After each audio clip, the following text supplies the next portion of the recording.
Welcome to our six-figure infill projects review call. We do this every last Friday of the month after our Find Your Next Six-Figure Infill deal. We decided to start doing this call as a central location to track all of our current projects that we have in process. So we're going to cover all the projects that we have underway, anywhere from due diligence to entitlements, to development and construction. So we're going to review those projects, kind of the details, what the progress that we made on them from the previous month. And then we'll also cover any challenges that we came up or ran into and how we solved those or got around those challenges, and also any big wins. And then we'll also at some point be covering a little bit more in depth on the numbers as well. So we'll cover probably particularly for projects that finish. We'll do a final review sheet of what we originally underwrote it as and then how they finished up. So without further ado, I'm going to jump into my reviews here per project, and then at some point I will share the screen with the kind of the documents to take a look at. So the first one is so we have a partnership between the architect and the homeowner of a project on Federal Way that we can build a condo tower. So when somebody originally kind of handed this over to me, and I originally analyzed it as either an apartment complex or a townhome project. Well, after spending a bunch of time analyzing it as an apartment, I just realized it wasn't going to work without really spending or I should say buying your break-even point. So basically injecting millions in capital just to break even. If anybody's been following my six-figure infill deals, what I try to do is find deals that will return all the capital and also a profit in the development period. So that period is typically about 3 years, sometimes a little bit less, sometimes a little bit more. But as an apartment, it just didn't make sense. So when we dove into it a little bit deeper, I realized that we could basically build an apartment, but entitle it as a condo. So you have individual for sale units, and that ended up penciling out really well. And so we decided to move forward with that. We got through the design. We actually brought on the architect, and then we actually ended up partnering or getting a partnership structure in place between myself as the builder, the architect, and the homeowner. And then we kind of ran into some issues. I covered that last month. This month, basically, kind of how we're moving forward is we are getting in place the partnership agreement. So that's kind of back on my plate, is getting that partnership agreement, the framework for that in place. I've done quite a few partnerships, or a handful, more than a handful of partnerships. So I kind of have that framework in place. I just have to modify it for this project. So currently working on that. The main challenge with the development itself is we ran into an issue with the fire truck turnaround, not the fire truck turnaround, the garbage truck turnaround of all things. So fire didn't have an issue. It was the garbage truck that had an issue with the access. Um, so yeah, anyway, so that kind of held up the project. We have some potential workarounds, but we're not going to move forward until we have this partnership agreement finalized. And then the next deal that I have is called Sycamore 4. And what we're doing with this one is it's a current single parcel on, I think, about a little over a third of an acre in Northwest Boise. Pretty great locations, right off of State Street. Well, the neighborhood it's in is, there's a lot of large lots. This is right on the edge of that, and it's actually in an area where it should allow for higher density, but it's not zoned higher density. So we're actually rezoning it, or attempting to rezone it. We are getting pushback from the neighborhood association, not even the neighborhood association, the neighborhood, just the neighborhood. And so we're not sure it'll go through. So instead of doing a rezone and a subdivision application at the same time or concurrently, we decided to submit the rezone. The reason why we did that is because once you do the subdivision application, there's some additional cost there.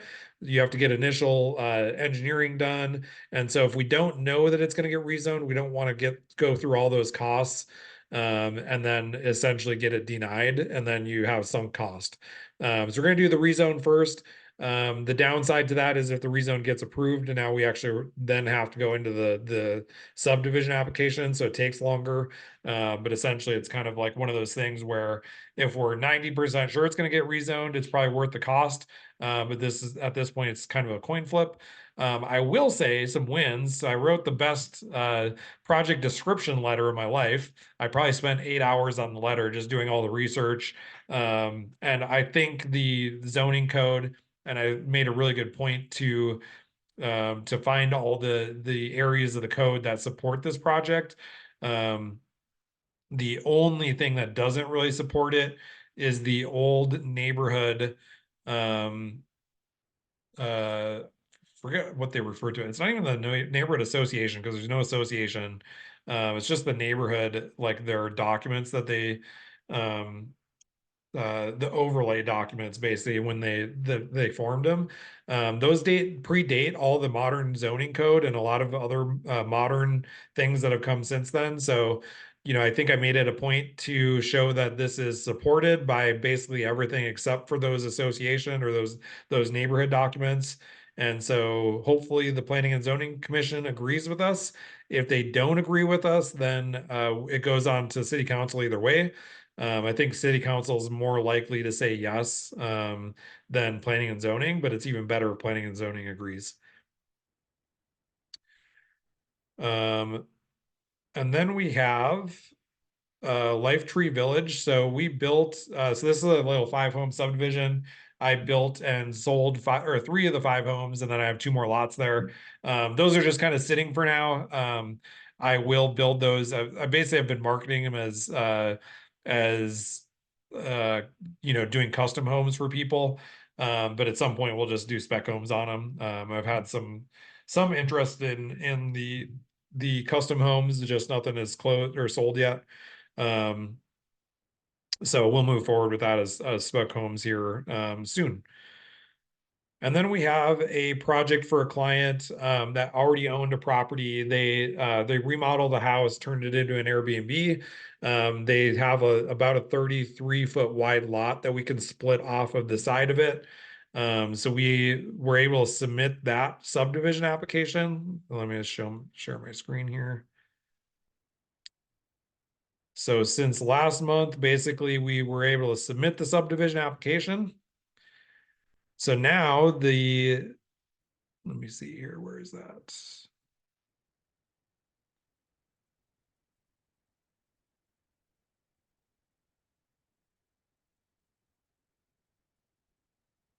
Oh, maybe I missed that document. Anyway, um, we're splitting it off. The subdivision application was submitted. So now we essentially just have to wait to hear back from planning and zoning. Essentially what they do is they review it. They send back a recommendation or what their recommendation is going to be. So the staff reviews it, then they send back the information of what their recommendation is going to be towards the Planning and Zoning Commission. It then gets presented publicly at the Planning and Zoning Commission. And then from there, the Planning and Zoning Commission says yay or nay. Typically, if the staff recommends it, the Planning and Zoning Commission will go along with it. If the staff doesn't recommend it, then the Planning and Zoning Commission has to make a decision. And that's the point where, sometimes then I would go in and argue like this other project, the Sycamore 4. I would go in and basically make a case for why they should go against the staff opinion on it. Planning and zoning is pretty well aligned with the staff, so that's usually a hard case to make. Where the better case is made is in front of city council. So if planning and zoning says no, then the better case is made typically with city council, and sometimes city council will approve something that planning and zoning doesn't. And then if planning and zoning commission approves it, typically city council will go along with it. So on this Denton Street split, it's pretty straightforward. It meets all the code. It meets inside, it fits inside the city's little box that they create for all these projects. And so on all the projects that we can, we try to do that and just basically create a project that we're not asking for any special considerations, and they're more likely to say yes. In fact, as long as it fits inside that box neatly, then they do say yes. So this one does. That project is we're splitting it off, and then it's going to be a two-story duplex, and then it'll have an attached ADU in the back. So essentially, it's 3 units on one new lot. And then the owner is going to keep that existing house as a rental still, and I think he wants to build an ADU in the backyard of that one as well. So essentially, he's creating from one home, he's going to create 5 total units. The existing house, I think, has 5 bedrooms. The two ADUs will have 2 bedrooms each, and then the duplex will have 3 bedrooms each. So that's 6, 8, 10 more bedrooms he's adding to that property. So 15 bedrooms on 5 units. And I think if he keeps them all as rentals, he's going to kind of design it. So he does Airbnbs, and he could design it as, I think actually the intent is to design it as like a little complex so they can all be rented individually or together. The next project that we have is Silva's first subdivision. So that's another client project. He was actually my first deal list client before I actually had the deal list itself. So he bought a property in Meridian. So that last month, the lot split or the short plat was approved by city council. And now we basically have the civil plans done, and those are moving through review with the city and ACHD. ACHD did come back and approve so ACHD has a moratorium whenever they do a new road or new construction. You can't cut into that road for like 5 years. So they did waive that on this property. Typically, when you do a subdivision like this, it gets waived no matter what. So we did that due diligence beforehand, but they did respond back that it was waived, so we don't have to worry about not being able to cut into the road. So essentially, we're just waiting on the final plans to get approved. I'm also waiting to hear back from my one of my contractors on some quotes to get the official numbers, and then we will decide next step from there once we know what the for sure cost on the sewer and water based on the plans are going to be. Then we have our Xenia subdivision. No official name yet. Last month, essentially, we had our landscapers over there. They removed all the dead trees. There were some dead trees and unhealthy trees grown into fences. So we had them remove all those. Essentially, that just makes it more simple for submitting an application, because essentially with Garden City, once you submit an application, well, then you have to do a report on all the trees that are existing there and what you're going to do with those trees, how you're going to mitigate them. It's just kind of a pain in the butt. So if you remove the trees beforehand, as long as they're not like, big, beautiful trees that shouldn't be removed, which none of these were, they were all weed trees. Then it's just a lot easier to remove them before you submit the application. So that's what we did. We also had the survey complete. We've been in negotiations with the engineer so I work with a couple of different engineers. The main engineer I work with, they actually get contracted by Garden City to do reviews of their projects. So Garden City actually hires out the review process through third parties. So they're one of the firms that Garden City hires. And so I typically don't hire them for Garden City projects because it basically creates a conflict of interest, and then Garden City has to use another engineering firm. But anyway, so the second engineering firm I reached out to, their numbers came in a little high. So I've been trying to negotiate with them to get close to where I knew it was going to be with the other engineer. And if they don't get closer, then we'll just go back to my normal engineer, and then we'll just have the review process work differently through their Garden City's secondary engineer. So the next step, the wins from this property, um, or the progress, I guess. So we're trying to create an assemblage of there's 4 lots on this little street, or 4 owners. There's a 5 lots, but one owner owns 2 lots. And so kind of early on in the process, um, I realized it would be really cool to, let me just share my screen.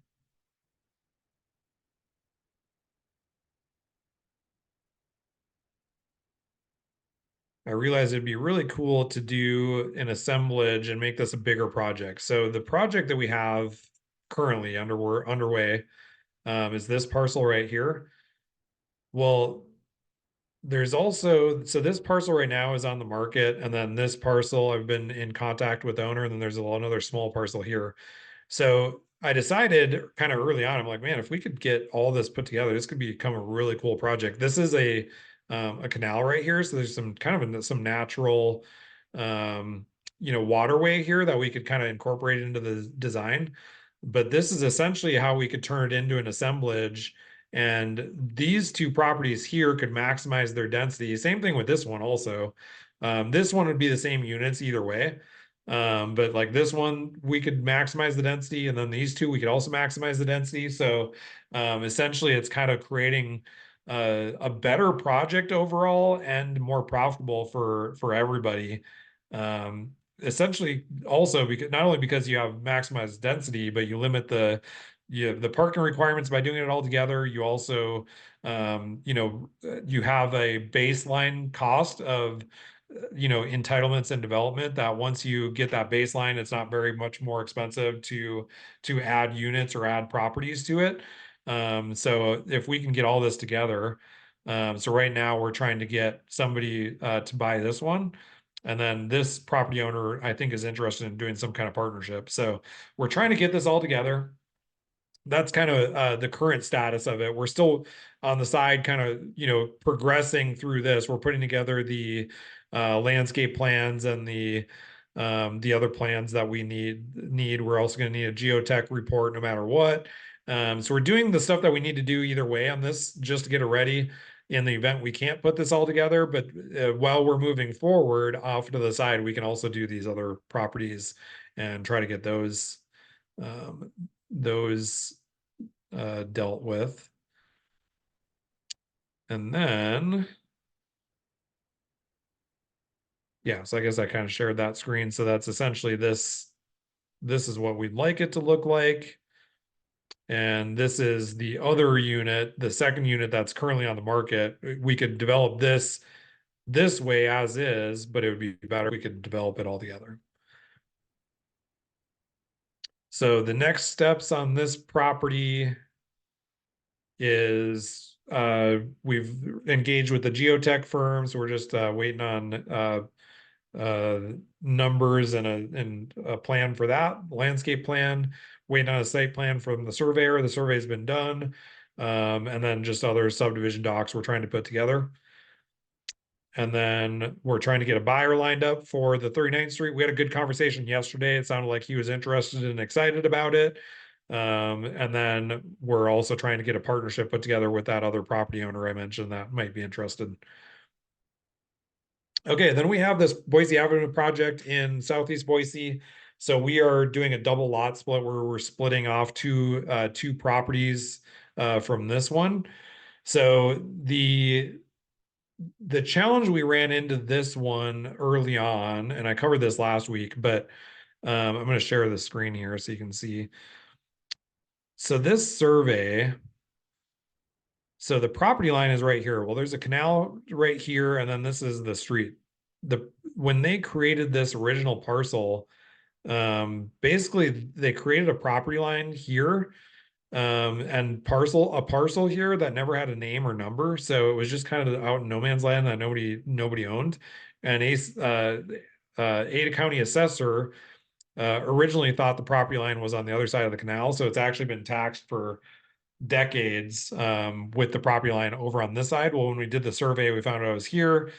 So we basically have to we're doing a request for quiet title. So we've been working through that since they bought this property back in the end of October. And the attorney that they were working with kind of went MIA. So I think he had a letter prepared, but then went on MIA. So they've had to engage with a different attorney. So we're hoping to get that cleared up by May. And that'll be about the right timing because we are kind of finalizing the floor plans and elevations. Um, and I don't have those to share right in front of me, but on the next month's call, we'll review the floor plans. But we have for that site, we have a couple really efficient floor plans. So we're gonna divide this off. We're gonna have a lot right here and a lot right here. This is R2 zoning, so they can be a little bit smaller lots. So assuming we can get this extra land here, and these will face Highland Street. If we can get this extra land, that'll give us enough space to do these two lots. And then one house will be 5 bedrooms, 3.5 baths, and we have it right now at 1,895 square feet. And then the second house on the little bit larger lot, we can actually do, and that's over 2 stories plus a basement. This one will be a little bit longer, so we can do a 1,992 square foot house. That'll be 4 bedroom, 3.5 bath. We might be able to add a fifth. We could add a fifth bedroom in there on the main level. I'm gonna need to discuss with the homeowners if they want a fifth bedroom or just keep it all open. And then we can do an ADU in the basement. And that'll be about 750 square feet. So we'll do about a 2,000 square foot house, and then a 750 square foot ADU. So two separate units in that one home. So we're splitting this one lot into 4 units and adding 11 bedrooms to those two properties, possibly 12 bedrooms.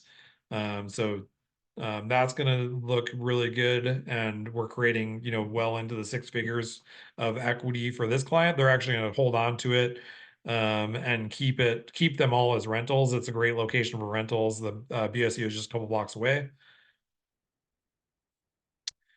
And then we have this property is the one. So I'm kind of it. Right now I've been kind of chatting with the homeowner about doing a partnership on it.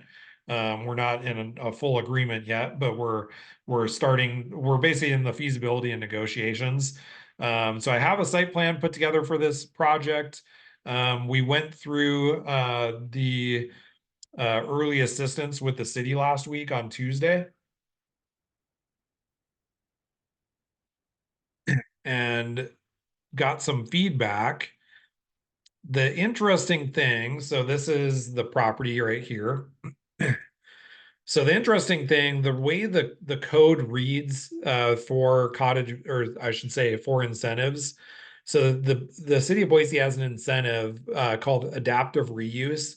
And the way it reads, it sounds like basically if you retain the existing property or the existing home and don't increase it or decrease it by more than 10%, then it removes the density limits of the housing. So the way I read that is that okay, there's no density limits, so now we can add as many units as we basically fit, as long as we can meet all the parking and all the other requirements. So I was able to put 19 cottages on here to maximize the density. Well, when we were in that early assistance meeting, they informed me that that wasn't the intent of the code, and the intent was essentially that if you kept this existing house, you could essentially turn it into like a duplex or triplex, um, or also in the commercial realm. So I don't think they quite know what their intent was, or maybe it was just worded differently. But they're essentially telling me that we can't do 19 here, and it would be limited to, I think, 12 cottages plus the existing house. But we did find out where it wasn't clear before, but they actually made a code change, is that you can actually sell off this existing house. So now this becomes one of those things where we can actually develop all these. And originally I thought we had to keep this. I was going to transform it into a community center, or like community center basically, and have offices and just common space. Um, and like a gym and that kind of thing. But instead, we're going to probably just, fix this up a little bit and then resell it as a home. retains the profit there. Otherwise, if it becomes common space, essentially you're losing this value of this house, which is fairly significant in all this. So as long as we're able to sell this off, then those extra 6 homes that I have in here actually aren't a big deal, because that's essentially the value of this house, is the profitability of those. So it should be about the same profitability by being able to sell this off. And then we can space these out a little bit more, particularly around some of the existing trees. We also got some feedback that this parking, their intent for this is to have it behind the existing structures. They would also like to see it over on this side over here. I forget the exact reason for that, but because there was a canal over here. So they want to have these like cottages backing the canal, which I think would be cool also. So we can do cottages here, here, and then the parking over here. So we'll kind of change the site plan based on that, and then go back to the drawing board as far as the profitability and everything. But pretty feasible plan. I think it'll just change a little bit, and I'll update you next month once we make some progress on that new site plan. The homeowner isn't super motivated um, uh, to uh, to move forward on anything like super quickly, so we have a little bit of time. And then I thought I actually uploaded this, but I don't see it. I have another project that's also a cottage village that we're going through due diligence on. Oh, there it is. I had to refresh my page.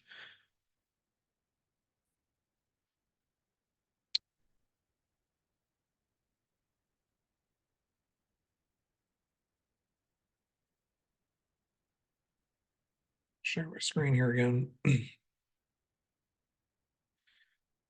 Okay, so the other cottage we had, so we at the same time we did the early assistance for this other project I just talked about. We also did the early assistance on this one. Originally, when I originally analyzed this, I analyzed this as I think a 12 home subdivision that met all the code requirements. Well, cottage villages are kind of have a unique carve out in the code where you're not doing a subdivision, so you actually save time on the development, and you can basically put in the infrastructure at the same time as you go vertical, so that saves about a year of time. And then you can also uh, get more density because they don't have to meet the minimum lot size requirements. It's essentially, as long as you can fit all the parking, you can fit as many units in here as you want or as you can and still make it, viable. So my original site plan had a driveway about where the existing driveway is, which was about right here. There's an existing home that sits about right here. ACHD did come back and say that they wanted the driveway to align with the school across the street, which this driveway does. And then it's actually a better layout and a better project by just tearing out the existing house. I try to avoid that if possible, but that existing house actually has some kind of major issues that's not really worth spending the money to fix, and it's not a super unique house. So I think that's ultimately going to get taken out of there. I might end up trying to sell it as like a single story house to somebody that wants to basically use it as an ADU or something. Or, maybe with other thing we could do is pick it up and move it and keep it as an ADU, or sorry, as a cottage on this site, or as an ADU on another site. I don't know. We'll see. But it's going to get torn out. And then we have this centralized parking and garages. I realized reading some of the feedback, they didn't mention it, but this bank of garages is too long, so we'll have to put a divider in here somewhere, probably move a parking space here, and then just kick those down a little bit. Then we have more parking over here. And then cottages facing Latah Street here, more cottages in the back, and then another kind of group of cottages here. So I maximize the density of this. I don't know that we're going to keep this density. I mostly just do this because I want to see, I want to get the feedback. So our next meeting, we had the early assistance. I redesigned it, sent it back to them, and we have the interdepartmental review is the next step. So that interdepartmental review is all the agencies with the city and ACHD give feedback, or are they either send a letter or they attend that meeting, and they give you feedback on the site plan. So I'll get a lot of feedback on this. I'm also currently, working through reaching out to those agencies independently because we like to get those answers before going into the IDR. So if I need to redesign it and send it back, I can. But that IDRs will basically kind of answer all of our questions, and we might lose a unit or two or three. But essentially, we try to kind of maximize the density and then kind of go for form and function and meeting all the rules after that. So this isn't necessarily the final plan, it's just what we submitted. I see um, some potential things where the city might bring up, but I also kind of solved some of the problems that were with the original site plan. Um, and one of them being the city wanted units facing Latah Street versus I originally had all the parking right here, like kind of not on the street, but facing the street. They didn't like all that. They preferred having the actual housing units facing the street. So I did that and then kind of made the parking over in this area. Um, and then also line the driveways. So this meets more than the minimum required parking. So we have some guest parking as well. We added bike parking. And then, yeah, we have some common areas as well in this project. So it's going to be a really cool project. I'll kind of keep you posted. Next month when I review this, we will have completed our due diligence. So we'll kind of have a final idea of what we know we can get approved as far as like the site plan or almost the final site plan, but the total units, and then we'll also have finished our one-page due diligence worksheet that we base our guarantee on. So I'll be able to share next month. I'll share what the numbers are going to look like on this and what we're backing it up with as far as our guarantee goes. So we're going to have a final profit number on this that we're going to guarantee our client that's buying this property. And then we back it up with our 200%, or sorry, our profit guarantee that we're going to guarantee that they make 100% of the profit that we project. Otherwise, we refund them if they don't. So yeah, so we'll have those numbers and we'll share a little bit more on this project as it moves forward. But yeah, that's all the projects we have at the time being. I don't think we'll have anything under construction next month that we'll review, but we'll have some progress made on some of these other deals and hopefully have another deal or two under contract at the same time as well. Thanks for watching and join us next month. We're doing this every last Friday of the month at 3 p.m. live, and then we'll post the replay to our YouTube channel.